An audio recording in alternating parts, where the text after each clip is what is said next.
आज इस वीडियो में मैं आपको कुछ ऐसा बताने वाला हूं जो इतिहासकारों ने भी इतिहास में कभी नहीं देखा ना ही सुना। जी हां, यहां आपको कुछ ऐसा जानने को मिलेगा जिसे देखकर आप भी पूरी तरह से दंग रह जाएंगे। मैं यहां सबसे पहले बात करूंगा एक बहुत ही अजीब चीज की। जी हां, सन 2014 में डेनमार्क के ओडेंस टाउन में काम करते हुए वैज्ञानिकों को कई बैरल्स एक साथ मिले। सबसे पहले तो इन्हें देखकर वो खुद भी कंफ्यूज थे कि ये सब है क्या, क्योंकि आज तक उनके सामने कभी ऐसा कुछ नहीं आया था। शुरुआती रिसर्च में भी ये पता चल गया कि ये बैरल्स कम से कम 700 साल पुराने हैं। जब इन बैरल्स को खोलकर देखा गया तो उन्हें समझ आ गया कि जिन्होंने इन बैरल्स को बंद करके रखा होगा वो अपने काम में बहुत माहिर थे। आपको क्या लगता है इन सब में क्या होगा? अगर आपका जवाब वाइन या फिर शराब है तो आप गलत हैं। अगर आपका जवाब शहद है तो भी आप गलत हैं, क्योंकि इनके अंदर और कुछ नहीं बल्कि इंसानों का मल भरा हुआ था। ऐसी कोई ऐतिहासिक खोज पूरी दुनिया के वैज्ञानिकों द्वारा पहले कभी नहीं की गई थी। जबकि जब इन बैरल्स के आसपास खुदाई की गई तो वहां वैज्ञानिकों को पुराने ईंटों से बने बहुत छोटे छोटे घर दिखाई दिए। पहली नजर में तो देखने पर ये सभी घर ही लग रहे थे, लेकिन जब इनकी दीवारों को अच्छे से जांचा गया तो ये सामने आया कि ये घर नहीं बल्कि बाथरूम है। जी हाँ, आपने सही सुना, ये सारे बैरल्स और ये सारे बाथरूम्स आसपास मौजूद गाँव के सार्वजनिक बाथरूम हुआ करते थे। अब आप यहाँ सोचेंगे कि कोई इतनी बदबूदार और भद्दी चीज को इन बैरल्स में क्यों पैक करके छोड़ेगा। चलो, पैक कर भी दिया तो 700 साल बीत जाने के बाद आज वैज्ञानिक इसे क्यों खोल रहे हैं? तो जवाब है कि वैज्ञानिक मेडिवल लोगों की डाइट का पता लगाने की कोशिश कर रहे हैं, क्योंकि वो जानना चाहते हैं कि तब के लोग क्या खाते थे।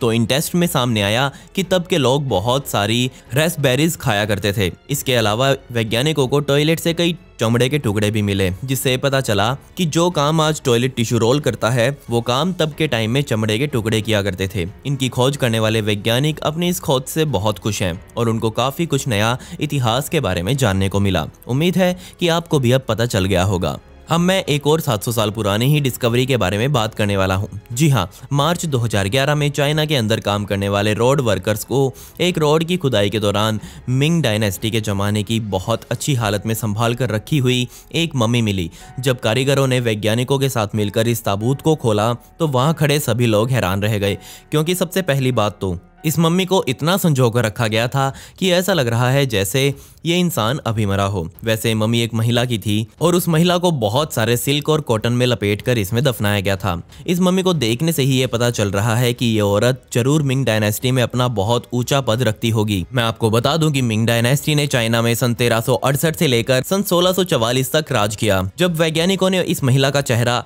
इतनी अच्छी हालत में देखा तो वैज्ञानिकों को समझ आ गया कि इस पर एक खास तरह का लिक्विड चढ़ाकर इसे दफनाया गया है, जिससे वो अभी तक बिल्कुल अपनी बारीकियों को बनाकर रखे हुए हैं। सोचकर देखिए, 700 सालों का समय बीत गया लेकिन इस महिला की आईब्रोज अभी तक मौजूद थी। इस महिला के ताबूत में एक अनजाना ब्राउन रंग का लिक्विड भी बहुत सारा भरा हुआ मिला और जरूर यही लिक्विड इस महिला की इतनी अच्छी स्थिति का राज था।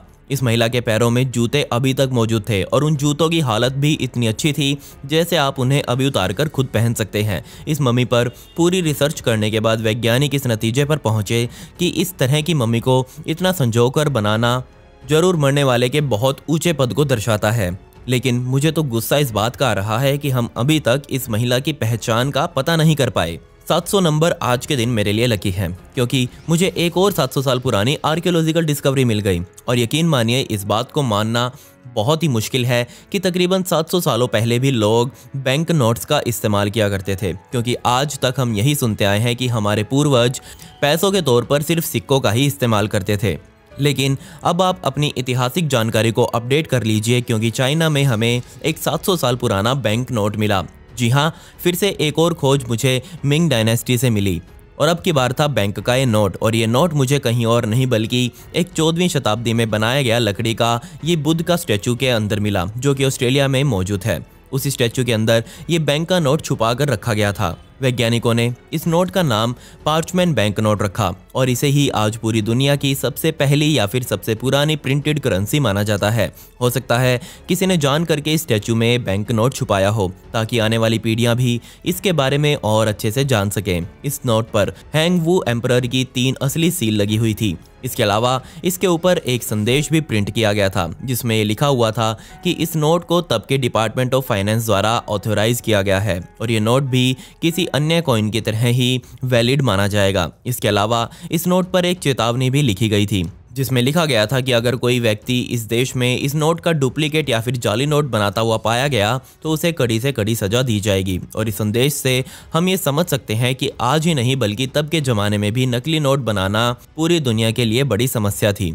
इस नोट के मुताबिक इसकी वैल्यू 1 गुआन थी और उस समय इससे बड़ा नोट पूरे देश में मौजूद नहीं था। इस बैंक नोट की हाल ही में नीलामी की गई और नीलामी में ये नोट पूरे 35,000 डॉलर्स में बिका, यानी कि इंडिया के हिसाब से तकरीबन 28 लाख या फिर 30 लाख इसके आसपास ही ये आंकड़ा बनता है। मैंने कैलकुलेशन नहीं की। अभी तक आपने 700 साल की 3 डिस्कवरीज के बारे में देख लिया, तो क्यों ना एक और हो जाए। जी हाँ, ये डिस्कवरी भी आज के जमाने में बहुत बड़ी मानी जाती है और इसे आज हम लारा बेंगा गाना में बनी लारा बेंगा मस्जिद के नाम से जानते हैं। अब आप कहेंगे कि इसमें क्या खास है, तो मैं आपको बता दूं कि इस देश में बनने वाली ये सबसे पहली मस्जिद मानी जाती है। वैज्ञानिकों का मानना है कि इस मस्जिद को एक मॉरिस ट्रेडर जिसका नाम अयूबा था उस व्यक्ति के द्वारा ये तैयार करवाई गई थी। वो सन 1492 का समय था जब इस देश में वो व्यक्ति अपनी यात्रा कर रहा था और जब वो इस गांव में अपनी रात बिता रहा और तभी सोते हुए उसे एक सपना आया जिसमें अल्लाह ने उसे गांव में एक मस्जिद बनाने का हुक्म दिया। वो सुबह उठते ही अपने इस काम पर लग गया और उसने उस समय एक असली मस्जिद लकड़ी और मिट्टी से बनवाई थी।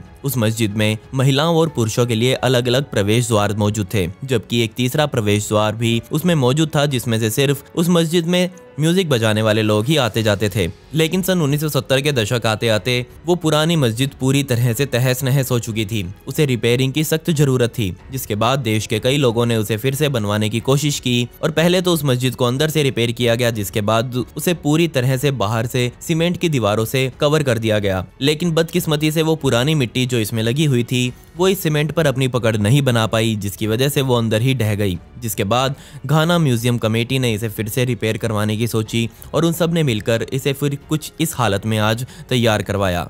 अब समय में दोबारा पीछे चलते हैं और बात करते हैं सन 1231 की, जब सेंट एंथनी नाम के इस व्यक्ति की एडमा से मौत हो गई। जी हाँ, ये इतनी दर्दनाक बीमारी है जिसमें पूरी बॉडी में सूजन फैल जाती है। लोगों ने उस व्यक्ति को बहुत अच्छे तरीके से संस्कार करके दफना दिया, लेकिन सन 1263 में उसे फिर से बाहर निकाला गया और एक नई जगह लाकर उसकी एक नई खास मेमोरियल तैयार करवाई गई। वैज्ञानिक मानते हैं कि जब 1263 में उस व्यक्ति को उसके ताबूत से बाहर निकाला गया तब वो पूरी तरह से डिकम्पोज हो चुका था, लेकिन उसके शरीर का सिर्फ एक हिस्सा था जो तब भी सही सलामत बचा हुआ था और वो थी उसकी जीभ। जी हाँ, उसकी जीभ तब भी उतनी ही गीली और लचीली थी जितनी जब वो जिंदा था तब हुआ करती थी। आज भी क्रिश्चियन धर्म में सेंट एंथनी का बहुत ऊंचा पद है, क्योंकि उन्होंने एक समय में हजारों लोगों को क्रिश्चियन धर्म अपनाने की सलाह दी थी। लोगों ने उनकी सलाह मानी भी। उनकी ये जीभ आज भी बहुत अच्छी हालत में वैज्ञानिकों को मिली और आज इस जीभ को इटली के पडुआ में मौजूद बेसिलिका ऑफ सेंट एंथनी में रखा गया है। सेंट एंथनी का पुतला यहाँ बिल्कुल सोने से बनाया गया है, जबकि उसके बीच में जीभ आज कुछ इस तरीके से रखी गई है। लेकिन यहाँ अब एक और कहानी निकलकर सामने आती है। जब वैज्ञानिकों को हाल ही में सेंट एंथनी का ताबूत मिला तब उसमें सेंट एंथनी के कंकाल के कई टुकड़े भी मौजूद थे, जिससे वो सिर्फ जीभ बचने वाली बात तो पूरी तरह से खारिज हो जाती है। इस बेसिलिका में आज टूरिस्ट सिर्फ सेंट एंथनी की जीभ को ही देखने के लिए आते हैं।